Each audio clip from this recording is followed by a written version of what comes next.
Assalamualaikum warahmatullahi wabarakatuh. Perkenalkan nama saya Fatan Nabil Fikri, mahasiswa dari UIN Sunan Kalijaga Yogyakarta, prodi Teknik Informatika. Untuk kali ini saya akan menjelaskan apa itu multi-level thresholding dalam image segmentation. Nah, sebelum itu kita harus mengetahui apa itu segmentasi citra. Nah, segmentasi citra yaitu sebuah proses dalam pengolahan citra yang membagi citra digital ke dalam beberapa area atau bagian.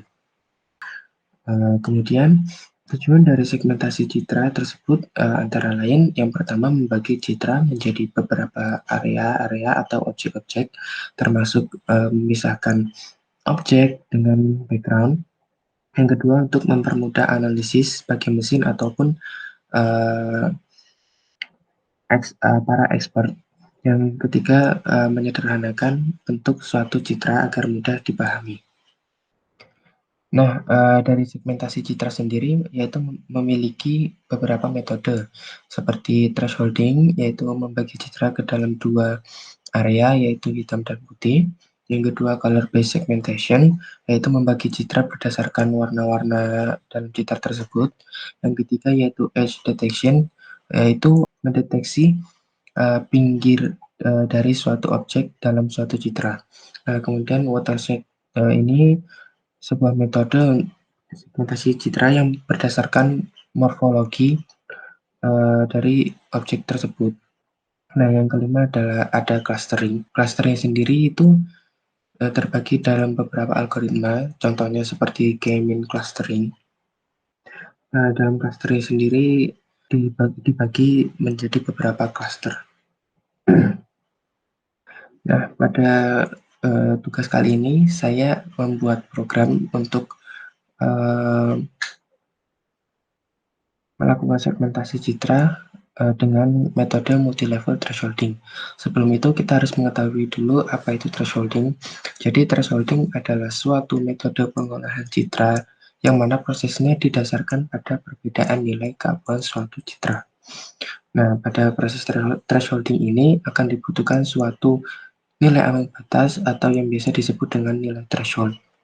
Nah, cara kerja dari metode ini yaitu jika ada intensitas piksel citra yang di bawah nilai threshold, maka akan diubah menjadi hitam atau nilai keabuannya sama dengan 0.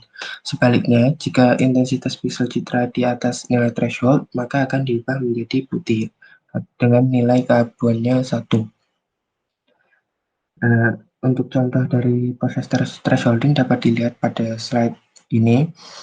Nah, pada kali ini saya melakukan thresholding dengan nilai threshold 128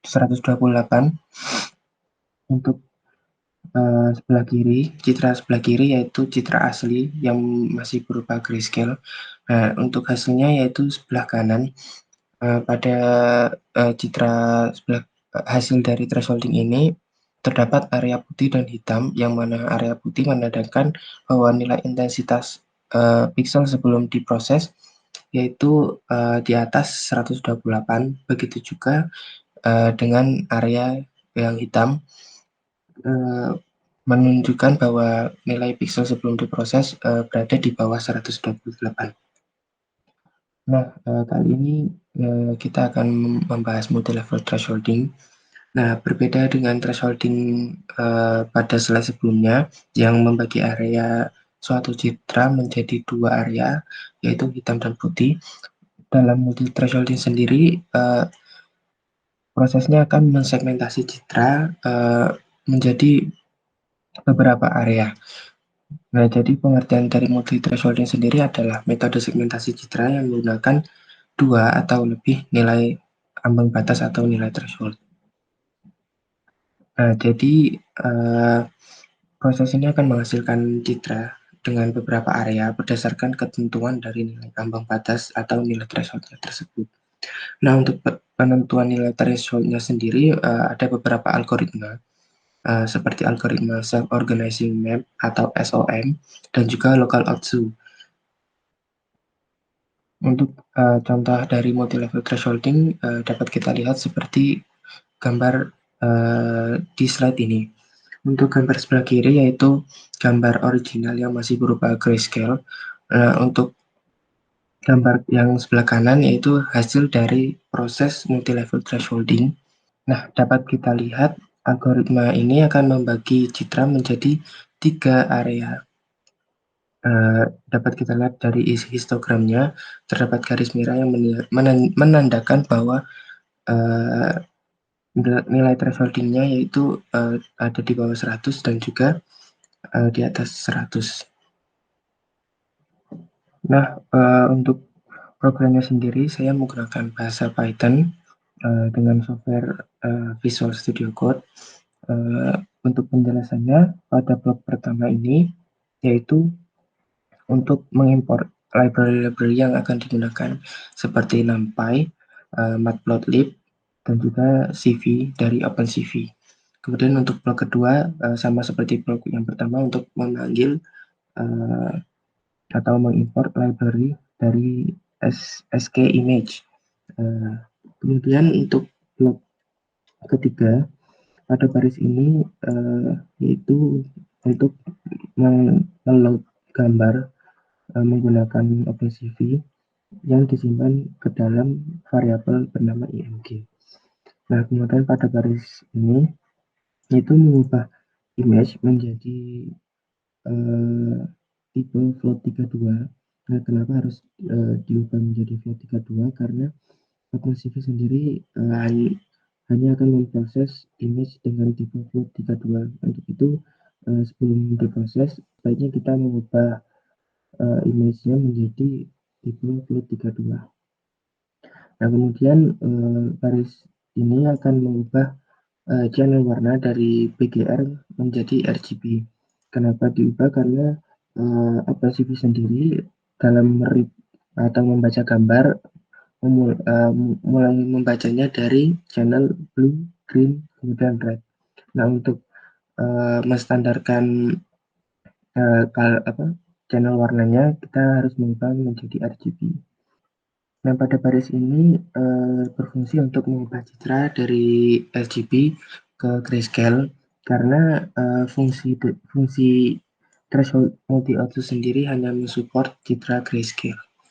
Nah, kemudian pada baris ini yaitu mengaplikasikan fungsi multi output thresholding dengan parameter img atau gambar kita, dan juga terdapat parameter classes yang dapat kita tentukan untuk menentukan berapa area yang ingin dibagi.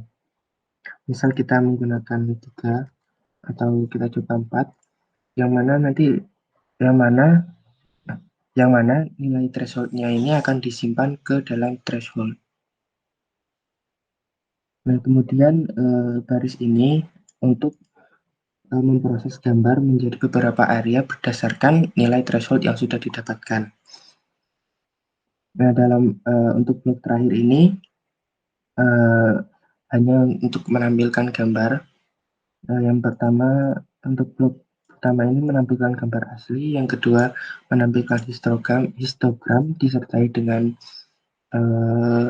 nilai ambang batas yang ditandai dengan garis warna merah, dan kemudian